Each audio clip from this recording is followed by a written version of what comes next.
आपल्या देशाच्या आणि आपल्या राज्याच्या प्रगतीमध्ये महिला या एक मोठा आणि मोलाचा वाटा उचलू शकतात. हे चौथं महिला धोरण यायला तसं फारसा उशीर झाला. म्हणजे दुसऱ्या आणि तिसऱ्या धोरणमध्ये जितकं अंतर होतं त्याच्यापेक्षा कमी अंतर तर नक्कीच तिसऱ्या आणि चौथ्या धोरणमध्ये आहे. की तुम्ही एक महत्त्वाचा निर्णय घेतला आणि नावामध्ये आईचं नाव तुम्हाला ऍड करता येणार. त्या प्रत्येकाच्या आयुष्यामध्ये आईचं स्थान आहे. तिला ते दाखवण्यामध्ये आपण कुठे कमी पडतो. सगळ्यांचे राजकीय घराण्यातला कुठलाही उभा राहिला ना की त्याच्यावर जास्त मीडिया अटेन्शन असतं, प्रेशर असतं, सगळ्या बाबी असतात. पवार फॅमिली आहे ती, त्यामुळे त्यांना सगळं माहिती असतं की कोण कुठल्या राजकीय फायद्यासाठी काय करत आहे ते.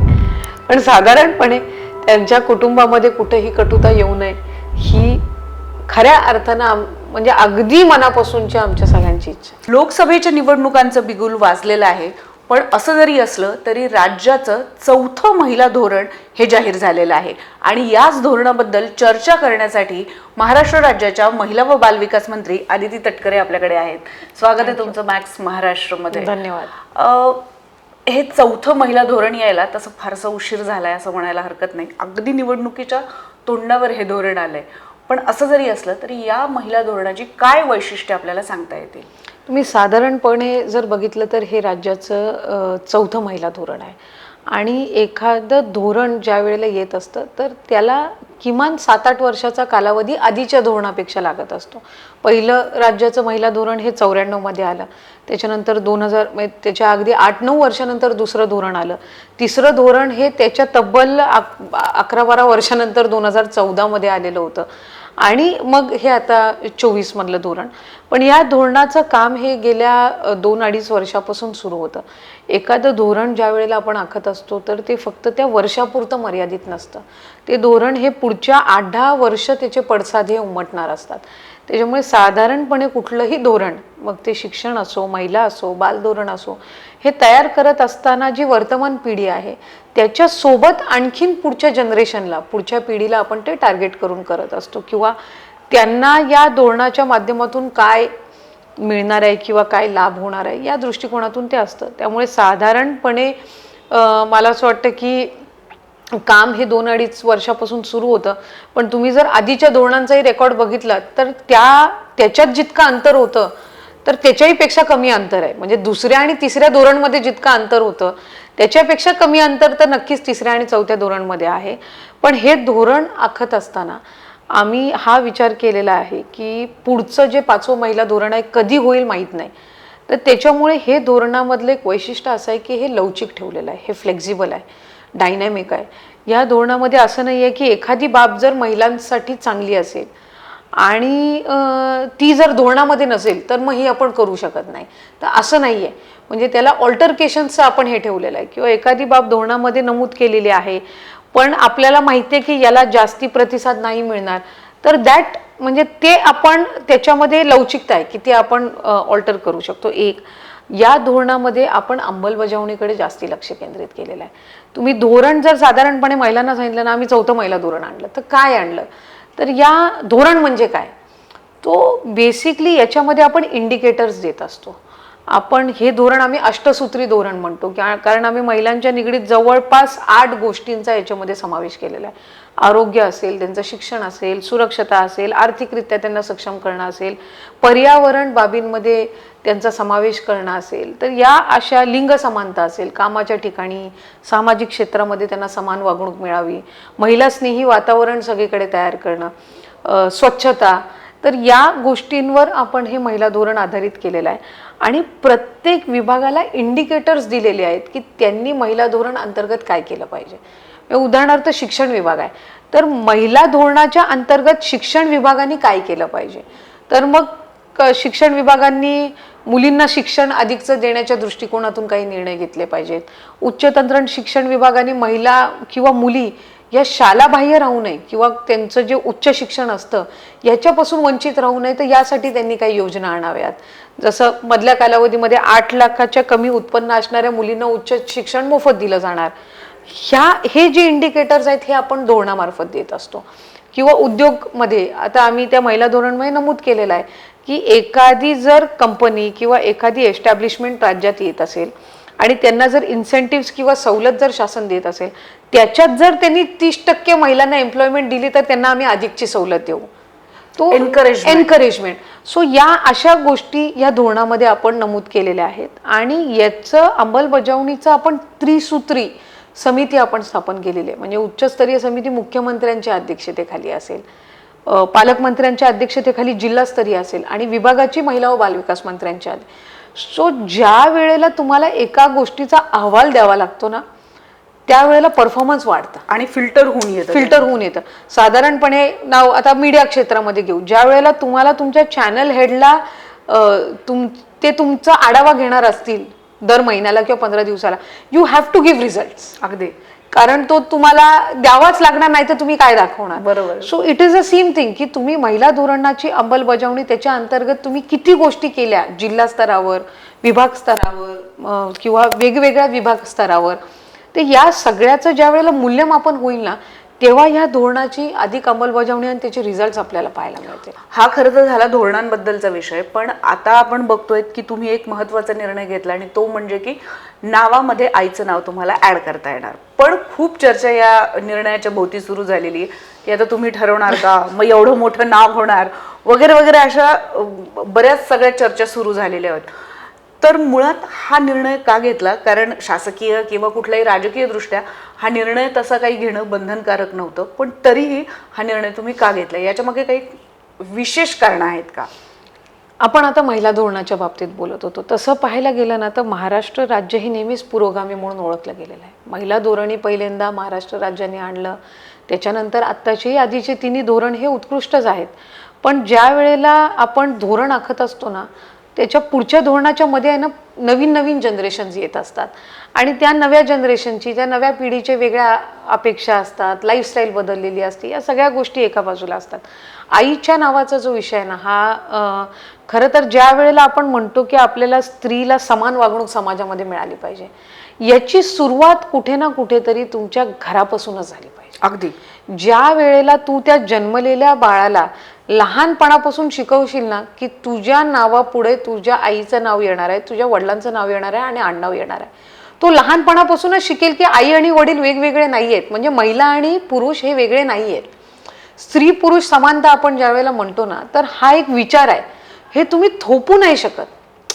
तू ज्या वेळेला एका झाडाला किंवा एका रोपट्याला पाणी घालतेस तर ते तू स्प्रेनी फक्त त्यांच्या पानांपर्यंत ते ओलं करून जाणार नसतं, त्याच्या मुळापर्यंत ते पाणी पोहोचलं पाहिजे. ज्या वेळेला ते मूळ चांगलं राहील ना तेव्हा ती पानंही हिरवीगार होणार. तो आपण हा जो विचार आहे ना हा महिला समानतेचा, हा तुम्ही थोपवू नाही शकत, तो त्यांच्या आतून आला पाहिजे. आणि हा कधी येईल? ज्या वेळेला जन्म होताच ते बाळ त्याच्या आईचं त्याच्या वडिलांचं नाव घेईल, त्याला ही गोष्ट लक्षात येईल की माझी आई आणि वडील हे समान आहेत, यांच्यात अंतर नाही आहे. त्यावेळेला खऱ्या अर्थानं आपल्याला पुढे नवी एक चांगली पिढी, मग कदाचित तुम्हाला कुठल्या महिलांच्या विशेष धोरणाची गरजही लागणार नाही. कारण कुठे ना कुठे, मी असं नाही म्हणणार की हा 100% निर्णय म्हणजे एकदमच क्रांती घडवून आणेल किंवा महिलांवर याच्या पुढे कुठे अतिप्रसंग किंवा अत्याचार किंवा ही एक दुर्दैवी बाब आहे, ती एक विकृती असते. पण साधारणपणे एक पिढी ज्या वेळेला नवीन जन्माला येते त्यावेळेला त्यांच्यामध्ये हे लहानपणापासून विचार रुजवणं हे खूप गरजेचं असतं. त्याच्यामुळे मला असं वाटतं की आपण आधीपासूनच मुलांना हे शिकवलं पाहिजे की आई आणि बाबा हे वेगळे नाही आहेत, एक महिला आणि पुरुष हे समान आहेत, हे वेगळे नाही आहेत. आणि तो विचार रुजवण्यामध्ये हा निर्णय मला असं वाटतं अतिशय उत्कृष्ट ठरेल. एक दुसरी गोष्ट, सगळ्यांच्या आयुष्यात त्यांच्या आईचं उजवं स्थान असतं. अगदी, तुम्ही कितीही म्हटलात, तुला काही झालं नाही, एक साधारण दुखणं जरी झालं, तुला पायाला ठेच लागली ना, तुझ्या तोंडून आई ग येतं. तो त्या प्रत्येकाच्या आयुष्यामध्ये आईचं स्थान आहे. तिला ते दाखवण्यामध्ये आपण कुठे कमी पडतो नो, तिला ते क्रेडिट देण्यामध्ये आपण कमी पडतो. तू बघ साधारणपणे की तुझ्या घरामध्ये राहताना घरातला पुरुष जर आजारी पडला ना तर घर आजारी पडत नाही. बिलकुल. पण आई आजारी पडली ना अख्खं घर हँग होऊन जातं. पण या अनेक गोष्टींचं तिला आपण क्रेडिट देत नाही. तर कुठे ना कुठेतरी आपण ज्यावेळेला महिलांना म्हणतो की आम्ही तुम्हाला समान वागणूक देऊ, आम्ही तुम्हाला अधिकार मिळाले पाहिजे, तुमच्याकडे सोबत दुजाभाव होता कामा नये, या सगळ्या गोष्टी आपण ह्या अनेक वर्षांपासूनचे हे विचार आहेत जे आपण महिलांमध्ये रुजवतो. पण ज्या वेळेला तिचा मुलगा स्टेजवर उभा राहील आणि तो त्याच्या नावासहित त्याच्या आईचं वडिलांचं आणि आडनाव घेईल, त्यावेळेला त्या आईच्या मनाला जे समाधान मिळेल ना, ती दुसरी कुठलीच गोष्ट देऊ शकणार नाही. आणि तो सेल्फ कॉन्फिडन्स तिच्यामध्ये येणं फार गरजेचं आहे, की हे माझं लेकरू आहे, याला मी माझ्या म्हणजे पोटात त्याला मी 9 महिने पाळलेला आहे, त्याला त्याचं संगोपन केलेलं आहे, त्याला जन्म दिलेला आहे, त्याच्या सुखादुःखामध्ये त्याच्या पीडांमध्ये सगळं मी आयुष्य वेचलेलं आहे. आणि ते ज्या वेळेला ते मूल तिचं नाव घेईल ना, त्यावेळेला तिला एक नक्कीच आई म्हणून एक वेगळाच सन्मान मिळेल. तो हा एक त्याच्या मागचा हे आहे, की तुम्ही ज्यावेळेला म्हणता ना तुम्हाला महिलास्नेही वातावरण तयार करायचं आहे, तुम्हाला महिलांना समानता द्यायची आहे, समाजामध्ये द्यायची आहे, ही घरातून मिळाली पाहिजे. आणि किती बघ म्हणजे वर्किंग विमेन असली किंवा कोणी असलं तरी जेव्हा ती आई घरी येते आणि तिच्या लेकाला किंवा तिच्या लेकीला ती 2 घास खाऊ घालते आणि ज्या वेळेला ते लेकरू म्हणतं मला आवडलं, तिचा आनंद खूप जास्त तर असतो. त्या कंपॅरिझन नसते. त्या आनंदाची आहे ना किंवा त्या समाधानाची तू तुलना दुसऱ्या कुठल्याच गोष्टीसोबत नाही करू शकत. बिलकुल. आणि कितीही कुठल्याही क्षेत्रातली ती महिला असो, पण तिचं मूल हे सुखी राहावं, ते निरोगी राहावं, ह्या एका गोष्टीसाठी ती झटत असते. त्यामुळे ती हे तर तिला तो मिळालाच पाहिजे अधिकार. खरं तर असं एक तरुण पर्स्पेक्टिव्ह या निर्णयामध्ये आहे असं म्हणायला अगदीच हरकत नाही. खरं तर तुमची राजकीय टर्म जी सुरू झाली म्हणजे गेल्या 5 वर्षामध्ये, अजूनही 5 वर्ष कंप्लीट व्हायचे, पण गेल्या 5 वर्षामध्ये अगदी नैसर्गिक वादळांपासून म्हणता येईल तर राजकीय वादळांपर्यंत न भूतो न भविष्य इतके चढ उतार तुम्ही आता बघितलेले. एक तरुण महिला लोकप्रतिनिधी म्हणून तुम्ही या सगळ्या सिनारिओकडे कसं बघता? खरं तर आम्ही ज्या वेळेला 2019 मध्ये निवडणूक लढवली त्यावेळेची राजकीय परिस्थिती फार वेगळी होती. त्यावेळेसचे प्रायोरिटीज वेगळ्या होत्या, त्यावेळेसचे मुद्दे वेगळे होते. त्या 5 वर्षाच्या नंतर आम्ही निवडणूक लढवल्यानंतर महाविकास आघाडीची स्थापना झाली. म्हणजे कुठं ना कुठं तरी वैचारिक तडजोड तिथूनच सुरू झालेली होती. कारण आम्ही निवडणूक लढवत असताना तर कधी वाटलं नव्हतं. काँग्रेस आणि राष्ट्रवादी हे परंपरागत नेहमी लढवत आलेले आहेत निवडणूक, पण त्याच्यानंतर महाविकास आघाडी स्थापन झाली. त्याच्यामध्ये काम करण्याचा आम्ही प्रयत्न करत होतो. त्यात कोविडसारखं संकट आलं जे कधी अनुभवलेलं नव्हतं. मला आठवतं मी डिसेंबर 29ला आम्ही शपथ घेतली आणि 14 मार्चचं बजेट सेशन चालू होतं आणि 18 मार्चपर्यंत आमचं ते सेशन चालणार होतं 2020 मध्ये. ते 14 मार्चला स्थगित करण्यात आलं कोविडमुळे. आणि त्याच्यानंतर जवळपास 1.25 वर्ष तर आमचा कोविडमध्ये गेला. कोकणात एक हे आहे की त्याच्यामध्ये निसर्ग चक्रीवादळ आलं, महाडचा महापूर आला, त्याच्यानंतर मग चिपळूण महाड त्या परिसरातला तौक्ते चक्रीवादळ आलं. सो बेसिकली एका बाजूला राजकीय वादळं, एका बाजूला नैसर्गिक आपत्ती, ह्या सगळ्या ह्याच्यामध्ये साधारणपणे आम्ही सगळेच जण ज्या वेळेला एकमेकांसोबत संवाद साधतो, म्हणजे सगळे फर्स्ट टर्मचे आमदार आम्ही जवळपास 95-96 जण आहोत, इज अ यंग लॉट, म्हणजे जे पहिल्यांदा सभागृहामध्ये आलेले. तो साधारणपणे आम्ही बघतो की जे अनुभव एखाद्या आमच्या आधीच्या आमदारांना 10-15 वर्षात आलेले असतील ते कदाचित आम्हाला या मध्ये आलेले आहेत. सो यू शुड म्हणजे तो आणि हे जे नेहमी म्हटलं जातं ना, अरे हे आमदार किंवा खासदार यांना काय कुठल्या गोष्टीचं काही चिंता नाही किंवा ह्यांना कुठल्या गोष्टी काही फरक पडत नाही किंवा काय. सो असं नाही आहे. म्हणजे प्रत्येकाला आपापल्या कार्यक्षेत्रामध्ये काम करावं लागत असतं. भले आम्ही आमदार म्हणून काम करत असलो तरीही ते काम करत असताना एक प्रेशर असतं किंवा एक दडपण असतं, एक जबाबदारी असते साधारणपणे. त्यामुळे बेसिकली काय, सरकार स्थापन किंवा विरोधात काम करणं ह्या वेगवेगळ्या गोष्टी आहेत. पण एक तर उद्दिष्ट असतं की आपल्याला आमदार किंवा खासदार म्हणून निवडून दिलेलं आहे आणि आपल्याला आपल्या क्षेत्रामध्ये काम करायचं आहे. एका विशिष्ट मर्यादेनंतर आपल्या मतदारांना किंवा लोकांना हेच हवं असतं की आमच्या आमदार किंवा खासदारांनी काम करावं.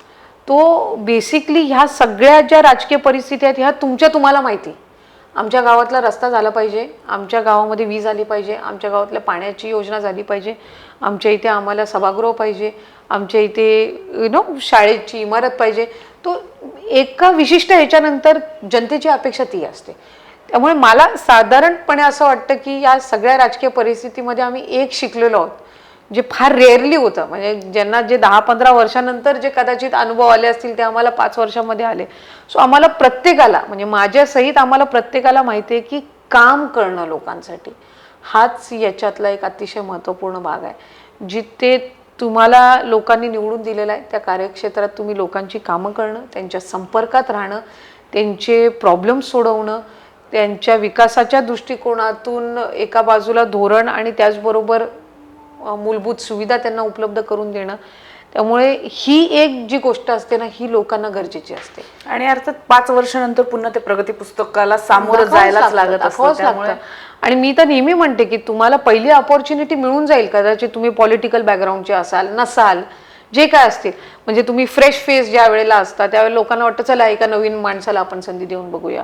तुम्हाला जर राजकीय वारसा असेल तर बोलतात चला हिच्या वडिलांनी किंवा यांनी चांगलं काम केलेलं आहे तर आपण यांना संधी देऊन बघूया.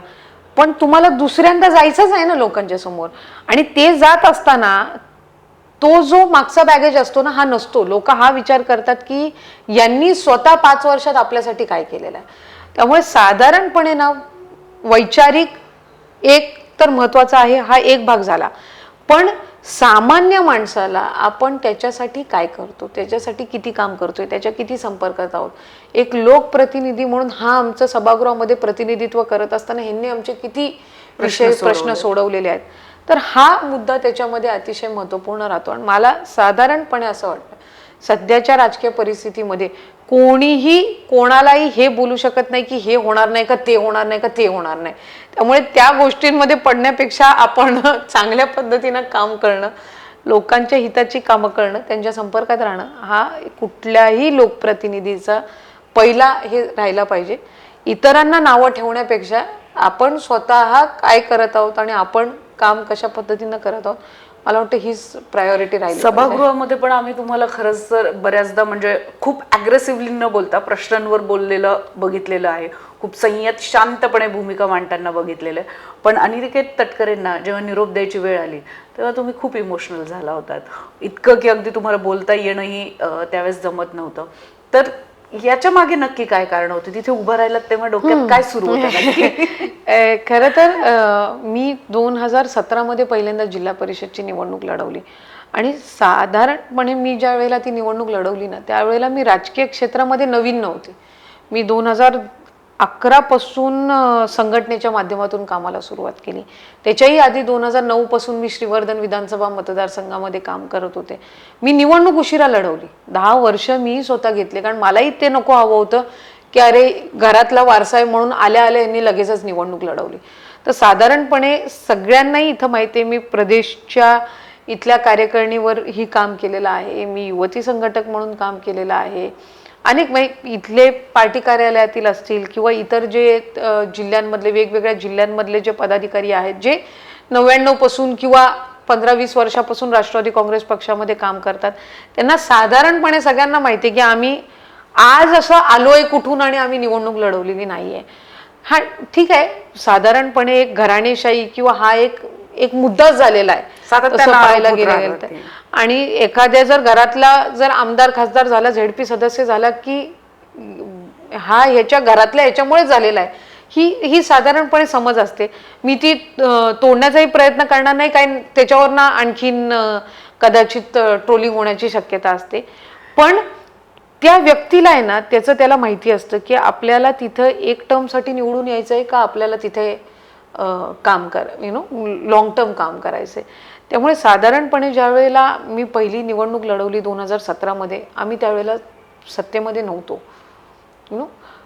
18 मध्ये ज्या वेळेला बाईची निवडणूक झाली, अनिकेत बाईंची, त्याही वेळेला खऱ्या अर्थानं त्यावेळेसची असणारी राजकीय परिस्थिती फार वेगळी होती.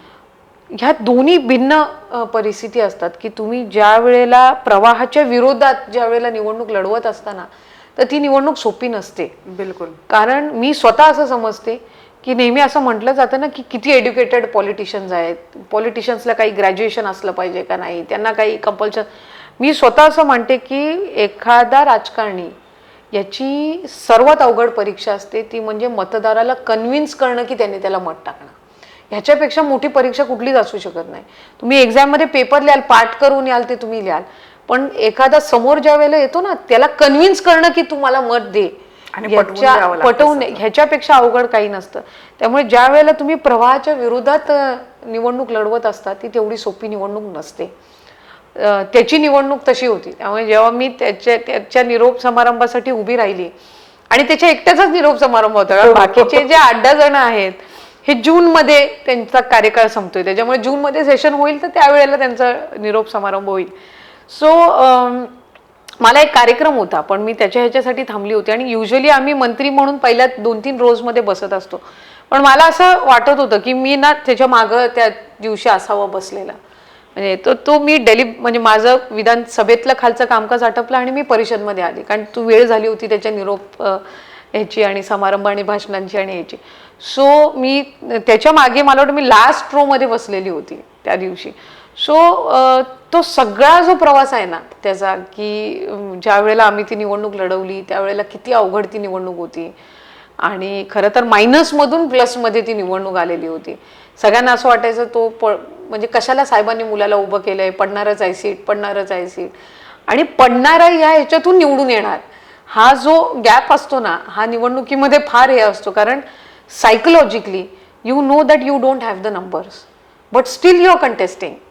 तो प्रेशर, एक तुमची प्रतिष्ठा लागलेली असते पणाला, एक सगळ्यांचे राजकीय घराण्यातला कुठलाही उभं राहिला ना की त्याच्यावर जास्ती मीडिया अटेन्शन असतं, प्रेशर असतं, सगळ्या बाबी असतात. प्लस तुम्हाला माहिती आहे की तुमच्याकडे तितकं मताधिक्य नाही आहे, पण तरी तुम्ही लढवताय. तो ही एक रिस्क असते. तुम्ही अनुकूल परिस्थितीमध्ये लढवणं आणि प्रतिकूल परिस्थितीमध्ये लढवणं ह्याच्यामध्ये जमीन आसमानाचा फरक असतो. सो मी ज्या वेळेला उभी राहिली त्याच्यासाठी बोलायला, तो सगळा जो हे आहे ना तो आठवला. आणि आम्ही जरी तिसरी पिढी म्हणून आम्ही काम करत असलो, मी आणि अनिकेतबाई, माझ्या आजोबांचा संघर्ष आम्ही बघितलेला आहे. ते 17 वर्ष पंचायत समितीचे सभापती होते आणि त्यांच्या कामाच्या जोरावर ते सभापती होते त्यावेळेला. त्यावेळेची राजकीय परिस्थिती वेगळी होती, आत्ताची राजकीय परिस्थिती ही भिन्न आहे. लोकांची त्यावेळेला असणारी मानसिकता वेगळी होती, त्यांच्या प्रायोरिटीज वेगळ्या होत्या, आत्ता वेगळ्या आहेत. मी वडिलांचा आम्ही 35-40 वर्षाचा संघर्ष आणि प्रवास बघितलेला आहे, खूप जवळून पाहिलेला आहे, अनुभवलेला आहे. सगळ्या चांगल्या वाईट गोष्टी, तुम्ही पद असताना लोक कशी वागतात, पद नसताना कशी वागतात, सगळ्या गोष्टी आम्ही अनुभवलेल्या आहेत. त्याच्यामुळे साधारणपणे आज जरी आम्ही दोघं पदावर दिसत असलो ना, किंवा कोणाला असं वाटत असलं की अरे हे घराणेशाही आहे किंवा अमुक आहे, याच्या मागच्या 3 पिढ्यांनी काम केलेलं आहे आणि त्या 3 पिढ्यांचे सगळे संघर्ष आम्ही लहानपणापासून बघितलेले आहेत, अनुभवलेले आहेत. त्यामुळे साधारणपणे एका बाहेरच्या व्यक्तीला ते फार सोपं जातं बोलायला, पण ज्याला तो वारसा चालवायचा असतो ते त्यालाच माहिती असतं की ते किती अवघड आहे. काटेरी मुकुट म्हणू शकतो. एक्झॅक्टली. कारण प्रत्येक जनरेशनच्या काम करण्याच्या पद्धती वेगळ्या असतात, पण त्यांच्या आधीच्या पिढीला पटतीलच असं नाही. माझ्या वडिलांसोबत जे काम करणारे जे त्यांचे सहकारी आहेत ना, कदाचित त्यांना माझ्या आणि भाईची काम करण्याची पद्धत ही किती अनुकूल किती प्रतिकूल, म्हणजे चांगली वाटत असेल वाईट वाटत असेल माहीत नाही. आम्ही आमच्या पद्धतीनं हाच प्रयत्न करत असतो की यांनी वडिलांच्या संघर्षात त्यांच्या सर्व सहकार्यांनी साथ दिलेली आहे, मित्रपरिवारांनी साथ दिलेली आहे. आणि माझी आणि भाईची जबाबदारी आहे की आम्ही त्यांना मान सन्मानामध्ये त्यांच्या मार्गदर्शनाखाली काम करावं. पण आत्ताची जी आमच्यासोबतची पिढी आहे यांच्या अपेक्षा वेगळ्या आहेत. सो तो बॅलन्स 3 जनरेशनचा ठेवणं, काही माझ्या आजोबांचे पण सहकारी आहेत जे आजही आमच्यासोबत सक्रिय, त्यांच्या अपेक्षा पण खूप असतात. Exactly. So generation to generation अपेक्षा बदलत असतात. आज सोशल मीडिया आहे, आज कोणी कमेंट करून आपल्याला प्रतिक्रिया देऊ शकतं, जे तेव्हा नव्हतं. आमदार खासदार एका महिन्यातून 2 महिन्यातून दिसला तरी लोकांना वाटायचं अरे आपला आमदार आला. आज आम्ही 1 दिवस नाही दिसलं तरी लोकांना वाटतं अरे गायब आहेत. सो ह्या सगळ्या गोष्टी बदललेल्या आहेत, हे डायनॅमिक्स बदललेले आहेत. तो मी ज्या वेळेला त्या स्पीचवर मी येते, पर ज्या वेळेला मी उठली त्यावेळेला सगळ्या आजोबांपासूनचा जो प्रवास आहे ना तो कुठेतरी नजरेसमोरून माझ्या जात होता. कारण विधानसभेमध्ये निरोप समारंभ नसतात, डायरेक्ट एक्झिट असते. परिषदमध्ये निरोप समारंभ असतात आणि तो एक माहोल असा असतो ना की तुम्हाला ते सगळं आठवतं. तुम्ही ज्या ज्या चढ उतारामधनं गेलेला आहात ना त्या सगळ्या गोष्टी तुम्हाला आठवत असतात. त्यामुळे तो एक फार इमोशनल क्षण होता. प्लस तो माझ्यापेक्षा मोठा आहे 5 वर्षांनी आणि तो नेहमीच माझ्या म्हणजे त्याची साथ राहिलेली आहे, सोबत आहे नेहमी. अनुभवाने तो मोठा आहे वयापेक्षाही आणि त्यामुळे ते थोडं एक इमोशनल मोमेंट होता. बट मला वाटतं तोही त्याच्या भाषणाच्या वेळेला थोडं इमोशनल झाला होता, because both of us know की हे जे पद आहे हे कशा पद्धतीनं आम्हाला लोकांसाठी किंवा जनसेवेसाठी आम्हाला त्याचा अधिकाधिक उपयोग करून घ्यायचा आहे. आणि साधारणपणे आमच्या दोघांचाही प्रयत्न असतो की आमच्या मतदारांना तरी वाटता कधीच कामा नाही की हे गृहीत धरलेलं आहे. असं खूपदा खरं तर म्हटलं जातं की अमिताभ बच्चन आहे म्हणून सिद्ध करायला लागलं, पण अभिषेक बच्चनला मी अमिताभ बच्चनचा मुलगा जरी असलो तरी मी अभिषेक बच्चन Right, सिद्ध करणं जास्त कठीण आहे. मला असं वाटतंय थोडंसं आपण त्याच्याशी सिमिलर सिच्युएशन आहे असं म्हणायला हरकत नाही. आणि आम्ही नेहमी हा प्रयत्न करतो, मी असेन बाई, की आम्हाला जी संधी मिळते ना ही आम्ही कधीच गृहीत धरत नाही. आणि यात आमच्या आईचा एक मोठा हे आहे, ती मला नेहमी म्हणते की तुम्ही पदावर असताना कसे वागताना याच्यावर अवलंबून आहे की तुम्ही नसताना लोक तुमच्यासोबत कशी वागते. सो हा जो पदावर असतानाचा नसतानाचा जो तुमचा स्वभाव आहे ना हा सेमच असला पाहिजे, याच्यामध्ये काहीच फरक पडता कामा नये. कारण हे राजकीय क्षेत्र आहे, चढ उताराचं क्षेत्र आहे. आज तुम्ही आहात, उद्या तुम्ही नसाल, पण तुमच्याकडे काही नसताना पण लोकांचं तुम्हाला प्रेम मिळावं आणि हे जर तुम्हाला हवं असेल ना तर तुम्ही पदावर असताना त्याची हवा कधी डोक्यात जाऊ देऊ नये. तर हे आमचे आई वडील दोघंही आम्हाला सातत्याने सांगतात की पदाची हवा तुमच्या डोक्यात कधीही जाता कामा नये, कारण हे टेंटेटिव्ह आहे सगळं. At the end of the day लोक यांनी तुमच्यावर प्रेम केलं पाहिजे, यांनी तुम्हाला मनापासून आशीर्वाद दिले पाहिजेत आणि याच्यापेक्षा दुसरं तुमचं काहीच पुण्याही असू शकत नाही किंवा तुम्हाला ह्याच्यापेक्षा दुसरं कुठलं समाधान मिळणार नाही. त्यामुळे आज आम्ही आहोत पदावर, भगवंताची इच्छा असेल तर त्याचा आशीर्वाद असेल पुढेही राहू. पण समजा नाही जरी राहिलो तरीही लोकांनी हे म्हणता कामा नये की हिने असताना काही केलं नाही. तो हा जो विषय आहे ना हाच एक विचार आम्ही मनामध्ये ठेवून आम्ही काम करत असतो. बिलकुल, अगदी. खरं तर राजकारण अशी वस्तू आहे की तिथे फार इमोशन्सला जागा नाही असं म्हटलं जातं. आपण आता बदललेल्या या सगळ्या राजकीय सिच्युएशनबद्दल बोलतोय. याच्यातलं एक महत्त्वाचा बदल असा आहे की आत्ता सगळ्या निवडणुका ज्या आहेत त्या बहुतांशी या महिला केंद्रीय झालेल्या दिसत आहेत. नवीन योजना असतील, घोषणा असतील, घोषणापत्र असतील, अजूनही जाहीरनामे आलेले नाही आहेत, पण ते जेव्हा येतील तेव्हा बऱ्यापैकी महिला केंद्रीय होताना आपल्याला हे दिसून येत आहे. तुम्ही स्वतः राज्याच्या महिला आणि बालविकास मंत्री आहेत. तुम्हाला असं वाटतंय का की हे पद निवडणुकांसाठी पण अतिशय महत्त्वाचं ठरू शकेल? मला स्वतःला असं वाटतं की महिलांचा सहभाग कुठल्याही क्षेत्रामध्ये वाढला पाहिजे, सामाजिक असो राजकीय असो. तुम्ही साधारणपणे जर बघितलं ना तर एखाद्या महिलेमध्ये असणारी जी कमिटमेंट आहे, मल्टीटास्किंग आहे, ही खूप मोठ्या प्रमाणात आहे. आज केंद्र शासनाने तो निर्णय घेतलेला आहे की महिलांना 33% आरक्षण निवडणुकांमध्ये देणं, म्हणजे स्थानिक स्वराज्य संस्थांमध्ये तर आहेच, पण लोकसभा असेल, विधानसभा असेल. आणि मला साधारणपणे वाटतं की हे खूप गरजेचं आहे कुठे ना कुठेतरी महिलांचं प्रतिनिधित्व वाढवण्याच्या दृष्टिकोनातून. आज निवडणुका आहेत म्हणून नाही, पण वर्षाचे 12 महिने 51% ही जी लोकसंख्या आहे ना देशाची, महिला, यांना प्राधान्य हे दिलं गेलं पाहिजे. कदाचित जे त्यांना आधीच्या वर्षांमध्ये देण्याचा प्रयत्न झाला असेल त्यांना कदाचित मिळालेलं नसेल. सगळ्या गोष्टी 100% एकाच वेळेला होतात असं नाही, पण त्याची सुरुवात आणि ते कुठे ना कुठेतरी साध्य करण्याचं उद्दिष्ट हे सरकारच्या वतीने, कुठलंही सरकार असो, त्यांनी ठेवलं पाहिजे. कारण साधारणपणे महिलांचे प्रश्न, त्यांच्या मूलभूत गरजा, समाजामध्ये त्यांचा वावर, समाजामधल्या वेगवेगळ्या घटकांमध्ये त्यांचा असणारा सहभाग हा एखाद्या राज्याला आणि देशाला पुढे नेणारा असतो. आणि मला स्वतःला असं वाटतं की आपल्या देशाच्या आणि आपल्या राज्याच्या प्रगतीमध्ये महिला या एक मोठा आणि मोलाचा वाटा उचलू शकतात. त्यामुळे त्यांचा सहभाग अधिकाधिक वाढला पाहिजे. एखादी स्त्री जर सक्षम झाली ना तर त्याचे पडसाद अख्ख्या घरावर उमटत असतात. त्यामुळे तिच्यामधला कॉन्फिडन्स वाढला पाहिजे, ती आर्थिकरित्या सक्षम झाली पाहिजे. कुठे ना कुठेतरी अवलंबून राहण्याचं जे प्रमाण आहे ना हे कमी करण्याच्या दृष्टिकोनातून कुठल्याही सरकारने, कुठल्याही विभागाने अधिकाधिक काम करणं हे गरजेचं आहे. आमचाही प्रयत्न विभागाच्या माध्यमातून तोच राहतो की त्या महिलेला वाटलं पाहिजे की उद्या काही परिस्थिती असली ना तरी मी उभी राहू शकते, एवढं तरी बळ हे आमच्यामध्ये आहे. ही भावना आहे ना ही तिच्यामध्ये रुजवणं आणि तो कॉन्फिडन्स तिला देणं आणि त्याच्यासाठी पाठबळ देणं हे कुठल्याही विभागाची किंवा शासनाची जबाबदारी आहे. त्यामुळे मला असं वाटतं की ते करणं हे विभाग म्हणून किंवा महिला व बालविकास विभाग म्हणून आमचं प्राधान्य राहील. हे जे सगळ्या धोरणामधल्या ज्या या अष्टसूत्री म्हणजे कॅटेगरीज का केलेल्या आहेत, कॅटेगरायझेशन केलं की आपल्याला अंमलबजावणीसाठी सोपं जातं. तुम्ही धोरण सगळं एक साथ केलं ना तर ते इतकं बुकलेट आहे की ते कळणारी नाही कोणाला काय. सो ज्या वेळेला तुम्ही पॉइंटर्स आणि इंडिकेटर्स ठेवताना की तुम्हाला या गोष्टी करायच्या आहेत, तुझी आई ज्या वेळेला तुला घरात सांगते ना आधी ते हे तुला उचलायचंय, तुला घर साफ करायचं आहे ना तू विचार करणार आहे कुठून सुरुवात करायची करू. तिने ज्या वेळेला तुला स्पेसिफिक सांगते ना हे 4 गोष्टी तुला करायच्या आहेत तर त्या सोप्या आहेत. त्याच्यामुळे धोरणाची अंमलबजावणी ही इंडिकेटर्सनी होणं फार गरजेचं आहे. तुम्ही 8 गोष्टींवर प्रायोरिटी द्या. पुढचं धोरण येईल ना त्यावेळेला त्या उरलेल्या 8 गोष्टींवर देता येईल. पण आत्ता त्या 8 गोष्टींवर प्रायोरिटी दिली तर तुमचं 70% काम. तो या गोष्टींवर अधिकाधिक भर देणं हे विभागाच्या माध्यमातून आम्ही करत आहोत. त्यामुळे राजकीय परिस्थिती जी असो ती राजकारणापुरतं मर्यादित आहे.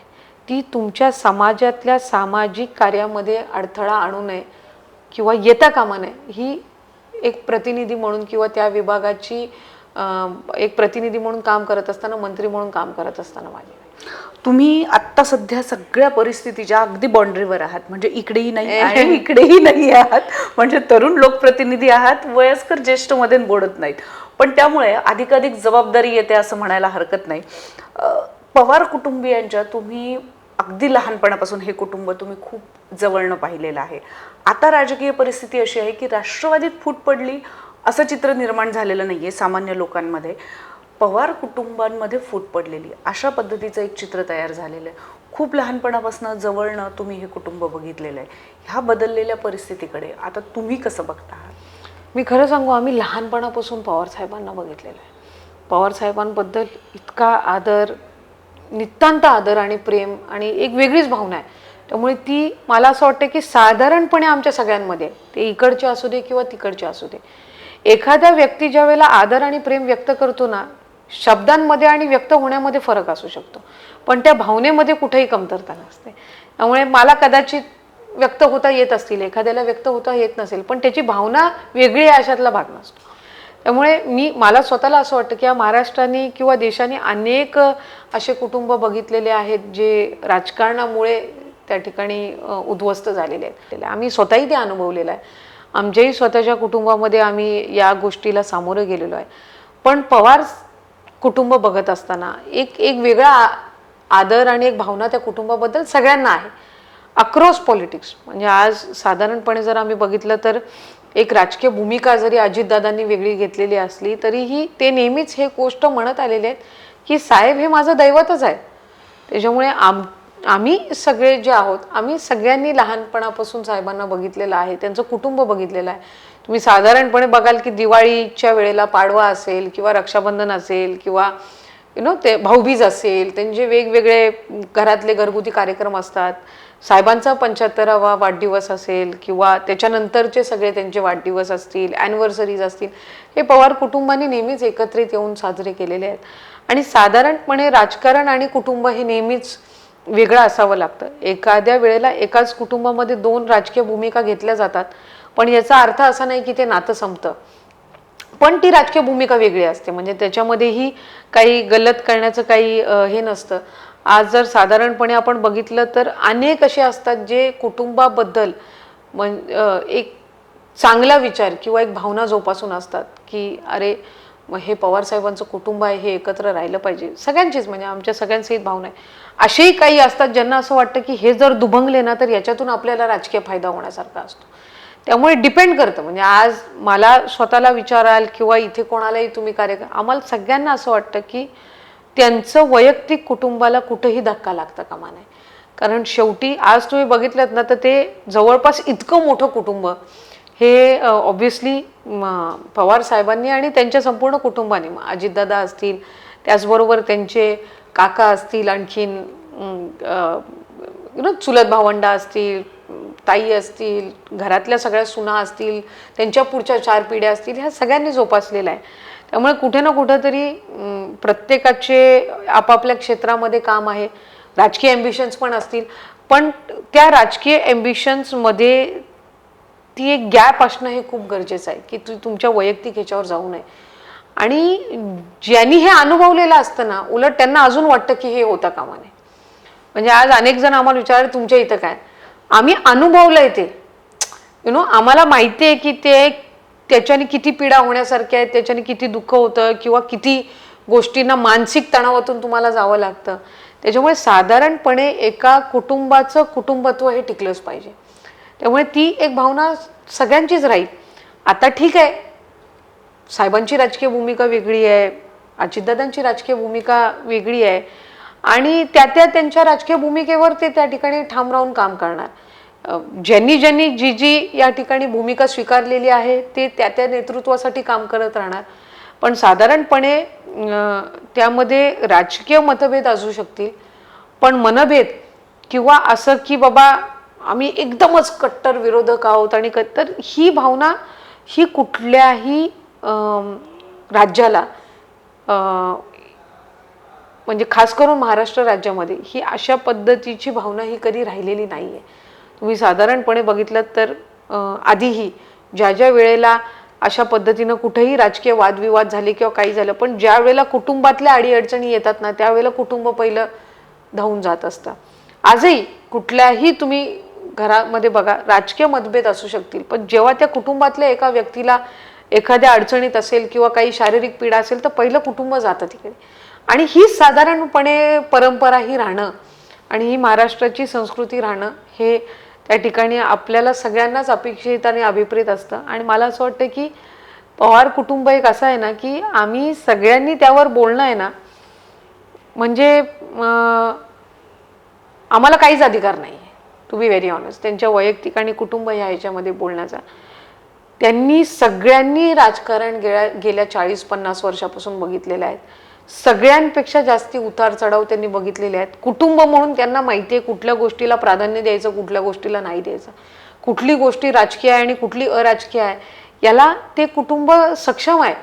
आम्ही बाहेरून त्या संदर्भामध्ये टिप्पणी करणं किंवा यांनी ह्याच्यासोबत असंच केलं, यांनी त्याच्यासोबत तसंच केलं, they are completely in control of the situation. त्यांना माहिती आहे की कुटुंब काय आहे आणि राजकारण काय आहे. आम्ही त्यांना फर्स्ट फॅमिली म्हणतो, महाराष्ट्राची पहिली फॅमिली म्हणून त्यांना ओळखलं जातं. तर बाहेरच्यांनी आम्ही सगळ्यांनी त्यांना त्या संदर्भामध्ये काही बोलायचं, टिप्पणी करायची, काही शिकवण्याचं काहीच कारण नाही आहे. ते सगळे केपेबल इनफ आहेत. त्यांना आमच्या सगळ्यांपेक्षा दुपटीने तिपटीने अनुभव आहे. त्यामुळे बऱ्याच जणांना असं वाटत असतं हल्ली की आपण एकाच्या बाजूनी बोललं तर आपण गोड होऊ, त्याच्या बाजूने बोललं तर आपल्याला काहीतरी होईल. तर असं काय, ते कुटुंब म्हणून त्यांना सगळं माहिती असतं कोण कशासाठी बोलत असतं ते. त्यामुळे शेवटी पवार फॅमिली आहे ती. त्यामुळे त्यांना सगळं माहिती असतं की कोण कुठल्या राजकीय फायद्यासाठी काय करत आहे ते. पण साधारणपणे त्यांच्या कुटुंबामध्ये कुठेही कटुता येऊ नये ही खऱ्या अर्थानं म्हणजे अगदी मनापासूनची आमच्या सगळ्यांची इच्छा. खरं तर कुठलाही असा मुद्दा मिळाला तर राजकीय लोक हे चिखलफेक करण्यापासून वाचत नाहीत, असं आत्तापर्यंत गेल्या 5 वर्षामध्ये बघितलेलं आहे. तुमचा स्वतःचा हा जो प्रवास आहे हा मला वाटतं खूप संयत शांत असा चालू आहे. मॅक्स महाराष्ट्रातर्फे तुमच्या या भूमिकेला खरं तर खूप खूप शुभेच्छा. कारण अशा खूप कमी, एकतर महिला लोकप्रतिनिधी कमी आहेत आणि त्यामध्ये संयत भूमिका मांडणाऱ्या महिला लोकप्रतिनिधी दुर्मिळ आहेत असं म्हणायला अगदीच हरकत नाही. मला खरं वाटत असतं की चिखलफेक करण्यात काही अर्थ नसतो. शेवटी आपण ज्यांचं प्रतिनिधित्व करत असतो त्यांच्यासाठी काम करणं आपल्याला गरजेचं आहे. आपल्याला त्याच्यासाठी निवडून दिलेलं आहे. मला निवडून देताना मी कोणावर टीका करावी किंवा मी चिखलफेक करावी म्हणून मला निवडून दिलेलं नाहीये. तू माझ्यासाठी काम कर म्हणून मी तुला मत टाकतोय, ही साधारणपणे भूमिका असते आणि तीच राहिली पाहिजे. त्यामुळे मला कोणीही कुठूनही समोरून ज्या वेळेला टीका करतात मी 10 वेळा विचार करते की मी याच्यावर रिॲक्ट झालं पाहिजे की नाही. ती माझी प्रायोरिटीच नसेल तर मग त्याच्यामध्ये वेळ गुंतवून टाकण्यामध्ये काय म्हणजे अर्थ आहे. आपल्याला काम करायचं आहे, आपल्याला लोकांची प्रगती ही आपल्या माध्यमातून झाली पाहिजे हा विचार आहे. त्यामुळे आपण कुठल्या गोष्टीला किती प्राधान्य द्यायचं आणि फोकस कुठल्या गोष्टीवर करायचा. मी दुसऱ्याला पाडण्यामध्ये फोकस करण्यापेक्षा मी स्वतः सक्षमपणे दुसऱ्यांसाठी काम करण्याला जास्ती फोकस देत असते. त्यामुळे आणि मी त्याच विचाराने काम करत राहणार. त्यामुळे उद्याही कोणी टीका केली पर्सनल वगैरे ती मी किती पर्सनली घ्यायची आणि त्याच्यावर किती माझा वेळ घालवायचा हे मी नेहमीच त्या आपल्याला- बाबतीत क्लिअर असते. स्वतःचं फोकस इतकं क्लिअर असणं हे मला असं वाटतं खूप चांगलं आहे. आणि खरं तर राजकीय लोकप्रतिनिधींचा फोकस क्लिअर असणं हे फार महत्वाचं आहे, कारण तुम्हीच पॉलिसी सगळा फोकस आमच्यावर असतो. एक्झॅक्टली. तुम्ही पॉलिसीज तयार करत असता आणि त्या लोकप्रतिनिधींच्या निमित्ताने नागरिकांपर्यंत पोहोचत असतात. त्यामुळे तुमच्या विजनला आणि तुमच्या या भूमिकेला मॅक्स महाराष्ट्राच्या शुभेच्छा. तुम्ही आम्हाला Thank you. इतका वेळ दिला त्याबद्दल धन्यवाद. थँक्यू.